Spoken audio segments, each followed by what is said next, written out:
Alright, Outlaw Radio Live fans, we are live with none other than the legend. We got Frost, formerly known as Kid Frost, on the line. How you doing this evening? What's good? What's good? It's still Kid Frost, man. What's good? I first and foremost have to say, Frost, I am a huge fan of your music. I grew up on it, man. You are such a legendary individual within the hip hop community, especially on the West Coast, man. So thank you so much in advance for providing us with your time. Oh man, all good, all good. So I have to ask you, Frost, what made you decide to get into the music industry from the beginning? Um, I was just attracted to music. My my dad has actually been an accomplished musician. His mom was an accomplished pianist, and music was just always around me ever since a little kid. And also, in the year 94, you released the single Rough Cut on Electro Beat Records. I have to ask you, what was it like being signed to that particular label? And what was it like actually just releasing like an electro type song?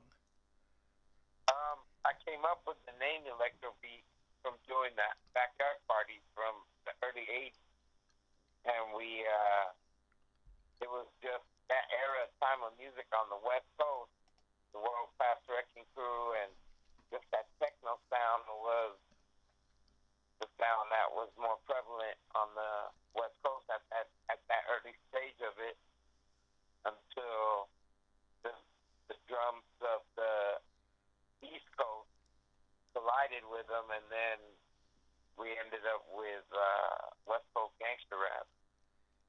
And if you don't mind me asking, because back in like the mid '80s, there was like a lot of like electro kind of beat music. There was like Run DMC type vibes. Was it hard actually going from like the electro vibe to like the gangster rap? Nah, not even. It was all about styles back then, and that was just another part of the style that was starting to emerge.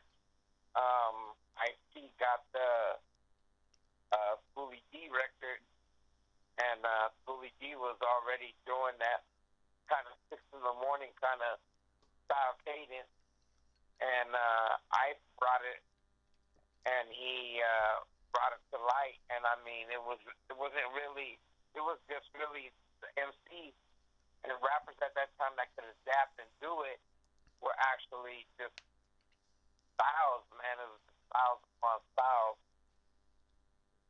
And also in that particular time, there wasn't a lot of Latino hip hop artists as well. I believe there was yourself, Mellow Man Ace, and might be a few others. Like, was it also difficult being like one of the only Latino hip hop artists to actually really get big? On the West Coast, yeah, man. And then we came from the same camp, from the same management. Me and Mello, and the rest was the precursor for the other artists to come along after that. The Lighter Shade of Browns and the Gerardos and the other groups that started coming out and emerging after they seen the blueprint and the foundation get laid down. And also, when you mentioned Mellow Man Ace, you were also part of the super group called the Latin Alliance.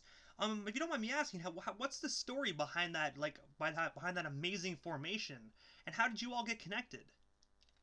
Well, I actually took the LA Dodger logo, the letters of the LA, and stared at it long enough, and then came up with that title like I did when I created Electro Beat. Another thing that I just stared at the baseball cap, and just that L and that A came up with the name Latin Alliance. Then I went and convinced my record company, instead of doing a follow up on my um, Hispanic Causing Panic debut, I wanted to show that the unity between the different cultures of Latinos, whether you were Dominican, Puerto Rican, El Salvador, Mexican, it didn't matter. It was just showing the array contrast of different people from diverse cultures of being Latinos. You got to understand that music at that time of that Kid Frost and that whole Calo genre and all that of mixing Spanish and English wasn't really record labels didn't know how to really push it. Radio stations didn't really know how to embrace it and actually put it out there. So we had to actually break ground, me and Melloman Ace, and actually dubbed and coined ourselves as Lewis and Clark of the Latino hip hop and rap. And also have to ask you, because you guys only released one album. If you don't mind me asking, why was there only one album of the Latin Alliance released? Because with every project that you work, the record labels are more concerned with numbers and sales instead of a concept and an ideology of building it. And it was a project that could have went on for years to come with different Latinos just year after year showing the style and the talent and bringing out new talent.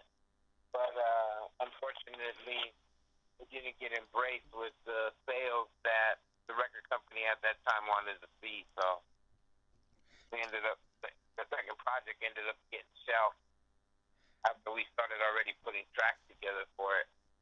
Do you think, like, And down the that, road, maybe we after that I came out with Eastside Story. Oh, sorry about that. I was just gonna ask, do you think maybe down the road, maybe like those will be unshelved and they'll be actually released to the public? No, that's the one thing that I don't think will happen. It because a lot of the stuff that got left at these studios and stuff like that, that Virgin actually took and put in archives. Actually, when we went to even go get some of the stuff that we had done, stuff that got transferred from here to London, England, where Virgin Records was at the time, a lot of stuff didn't make it back, and a lot of stuff supposedly got lost. So, and we're working on new Latin Alliance stuff. So, me and Mello, we're actually working on an album right now. Me and Mello and so you and Mellow Menace are actually working on an album right now. If you don't mind me asking, would you guys know the estimated release date for that particular record? Nah, especially now with the pandemic and everything that got shut down at the labels and all that, and with us both, the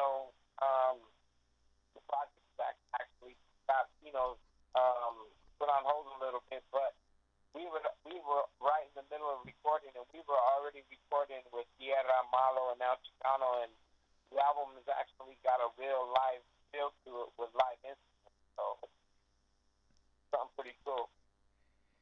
And also, I noticed your Hispanic Causing Panic album actually just recently turned 30 years. I have to ask you, how does it feel to actually have such an amazing record turn that number and also still be relevant to today's society?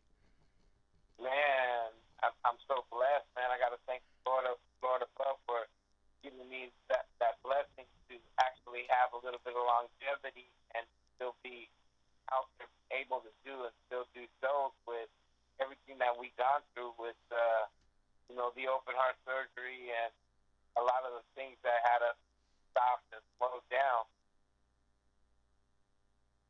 Yep.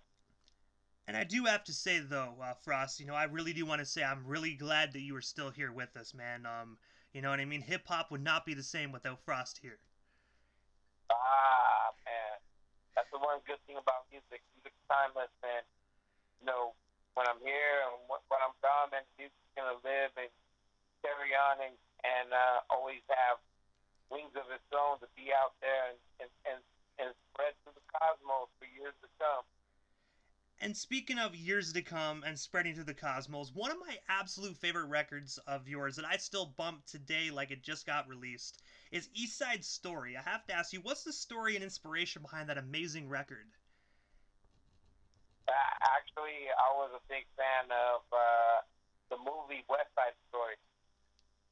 And I just wanted to paint the same kind of tapestry, updated, but kind of to that same concept and ideology of a soundtrack of the streets of East Los Angeles. And basically, I wanted to just put you in the seat and imagine you being in the seat of a Chevy Impala, a lowrider, and me putting it in drive, and you never seen the tapestry of the streets of East Los Angeles, and me actually taking you on that ride and showing you the city.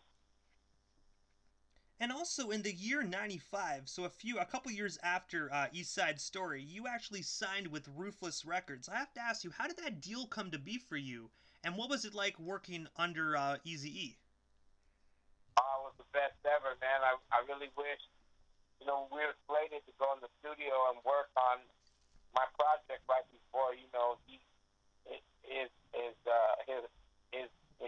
his untimely death that he went through. And man, I mean, just times that I did get to spend with him and on the project, and a couple of the shows and the signing bonuses and stuff like that he gave me and stuff like that are memories that I'll treasure forever.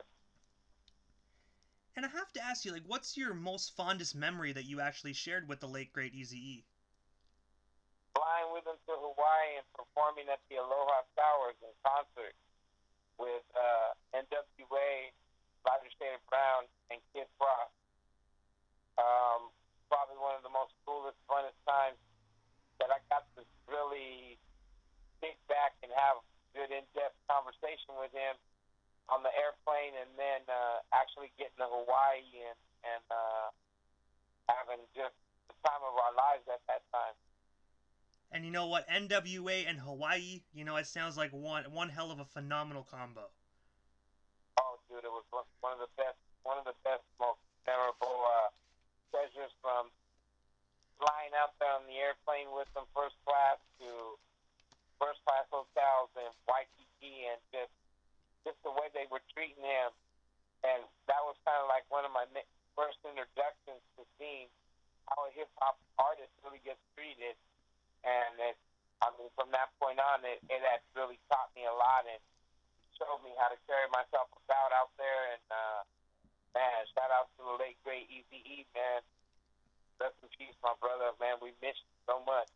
Most definitely agree. Rest in peace, Eazy-E, and I can already say we miss him a lot, man. One of my absolute favorites, gone, but most definitely not forgotten. And Man, also, I noticed on your Instagram that a picture of you and Danny Trejo. I have to ask you, like, how did you and him get connected, and like, what's the story behind your guys' friendship? oh man, I met him with one of my photographers, Rosario Montano, when Danny was right before he had got to shoot the movie Heat. He was actually the managing those apartments in Venice at Venice Beach. That's when I first met him. I want to say that was maybe 1991, 92.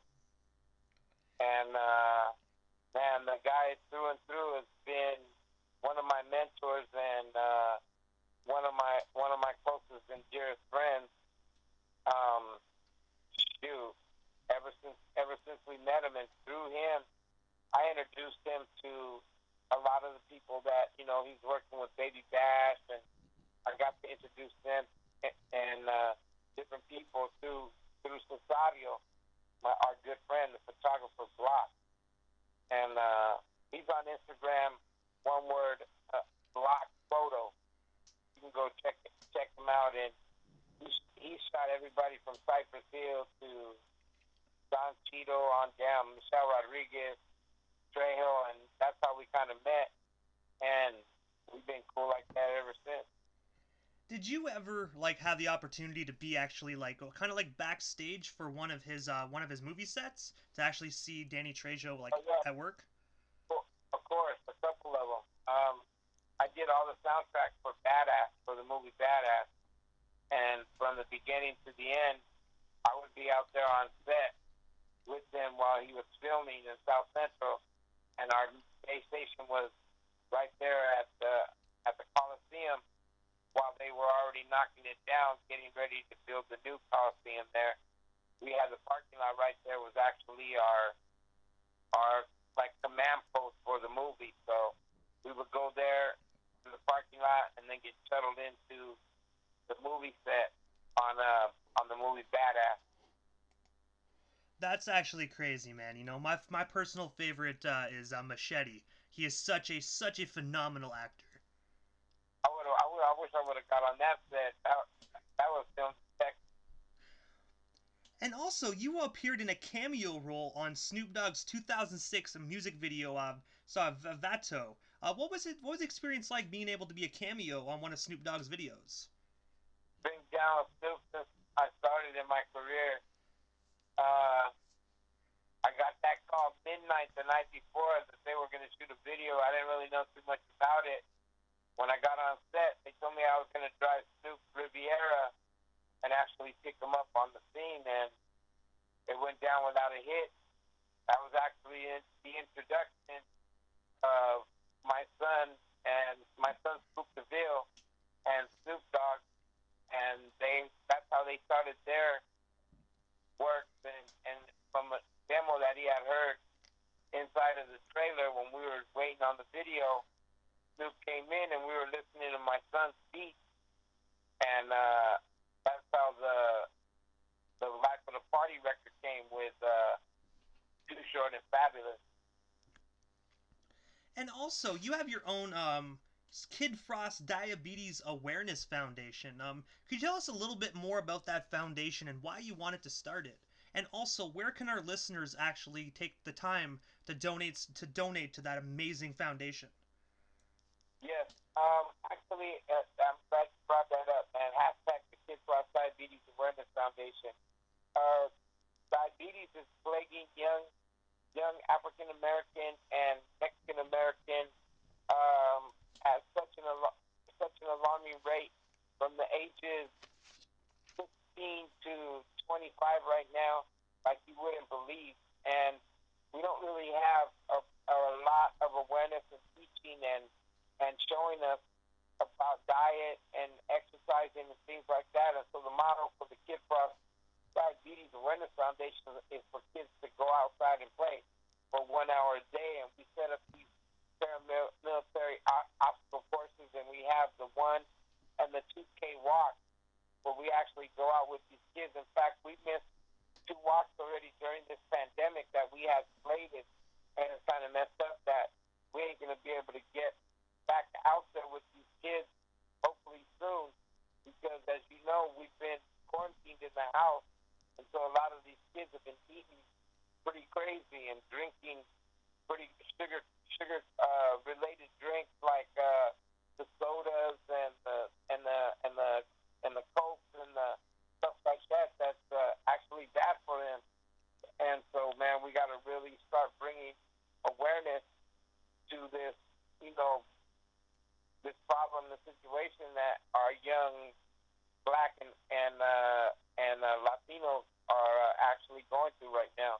Just like this COVID-19 affecting them and why it's affecting them a lot more in the urban communities. With COVID is another reason why we should take heed to eating the right foods and building our immunities up so that we can go through these kind of things and get through these, even just the flus and common colds and stuff like that. So it's important.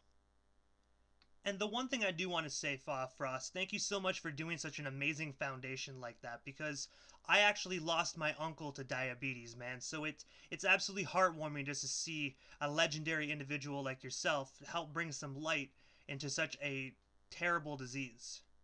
We got to, bro. We really, really got to, man. That's one thing that in the end, and that was my calling to come out there and do it. And like I said, we're with an organization of kids out in the IE, in the Inland Empire area of Los Angeles, San Bernardino area, and these kids are called the Little Frickers. And the Little Frickers are these kids that on a day and night basis are pricking their skin, either they're giving themselves insulin or they're testing they're testing their blood sugar levels. And so either way, and so these kids, they're so courageous because they've been doing it for pretty much their whole lives. And so we teamed up with the Little Frickers, and we're really trying to really get this off the ground. We haven't really put the paperwork for the nonprofit together, and that's what we're in the middle of. As soon as we get that, and we can get out there again with these kids, even social distancing, we're going to start getting these walks in again. So very important. And I have to ask you, Frost, what's next for you? Is there anything else you would like to promote? Will we still have you here on the air? Oh man, I'm promoting wise.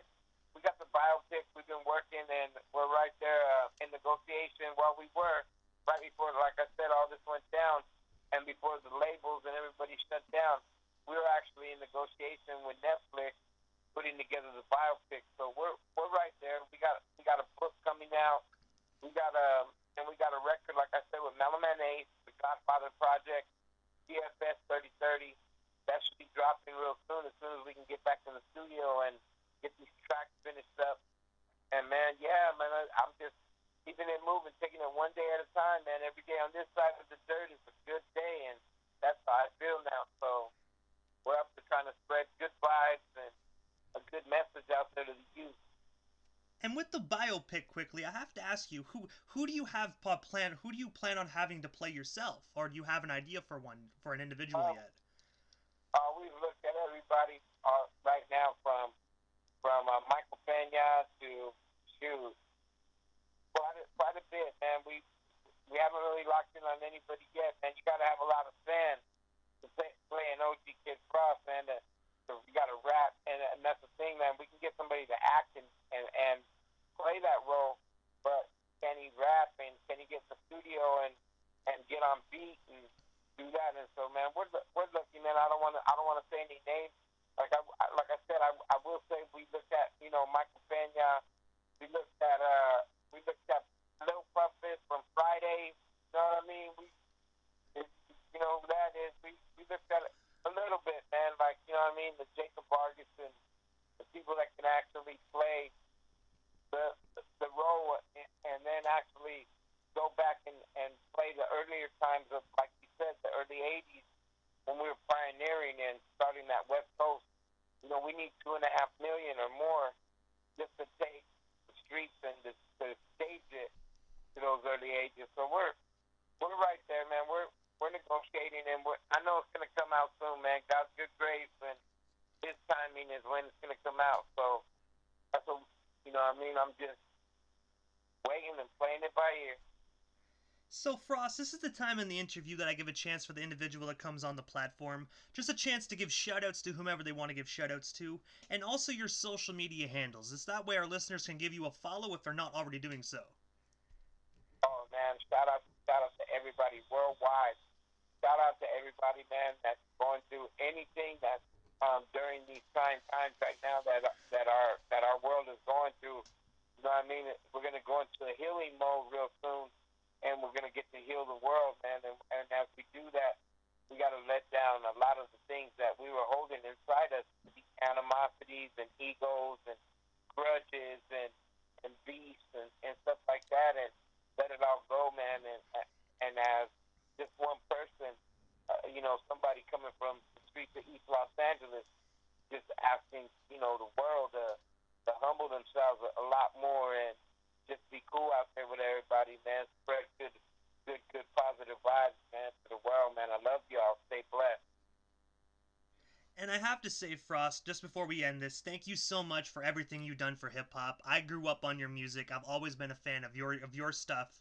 So thank you so much for the amazing music that you did for 30 plus years, man. I'm pretty sure I can say this on behalf of not only myself but all of our listeners. Thank you so much, and we're looking forward to hearing some more Frost. Thank you so much, man. Thank you so much. You are most certainly welcome, Frost. Have yourself a wonderful night, and most definitely be safe out there. Yes, sir.